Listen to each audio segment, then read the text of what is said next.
Mary et James Noël. Viens par là, assieds-toi. Et il lui dit Crick.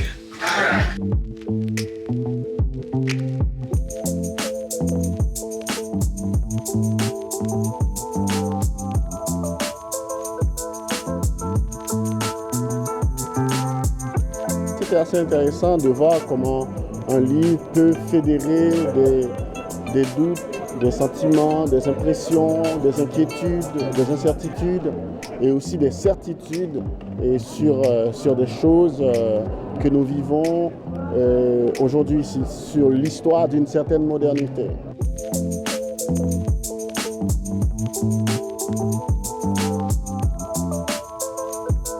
C'est ça que je suis en train de parler du festival.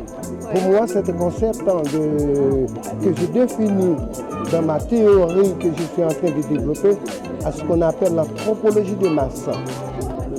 Le doute qui cache derrière la petite manière et la petite manière qui cache le doute. Des écrivains comme Lionel Trouillot, comme Gary Victor, comme Daniela Ferrière, on ouvre des choses extraordinaires parce que ça nous ramène beaucoup à ce que disait Césaire, d'avoir exploré tous les recoins de la douleur, comme Haïti a pu le faire, donne une humanité à nul autre pareil. J'étais très amie avec une grande conteuse haïtienne qui était dans ce quartier, qui était comme une sœur, qui était Mimi Barthélémy. On a grandi ensemble dans le milieu du conte. C'est elle qui m'a emmenée la première fois en Haïti. La première édition qui était déjà assez riche et ça progresse et c'est bien. Il y a de vraies discussions sur les enjeux de la littérature. Louis-Philippe d'Alembert qui parle des romans politiques comme romans d'amour, c'est vraiment ce festival qui se pose là.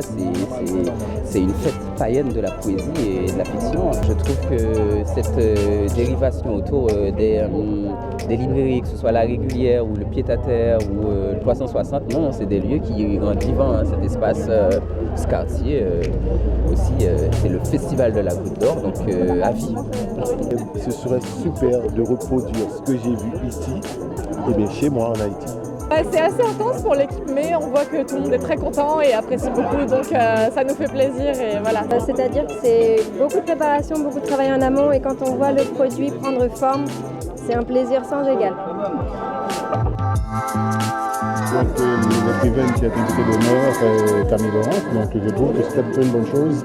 Et cette rencontre-là, en plein cœur de Paris, avec des écrivains, des écrivaines qui viennent de partout.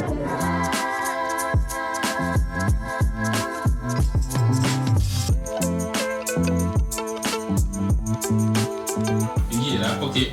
Donc du coup, je passe le micro à Guy. Pense. Oui, pense. L'amour est partout, partout, quand le cœur voit clair. Arrête avec tes mots larmoyants et dis les mêmes larmoiements toujours que tu rumines, que tu ressasses. Ce pays badigeonne dans son sang, ce pays dans son plongeon abyssal. Mais regarde-toi et dis, de quel pays tu parles? Il n'y a pas de pays, le pays n'existe pas.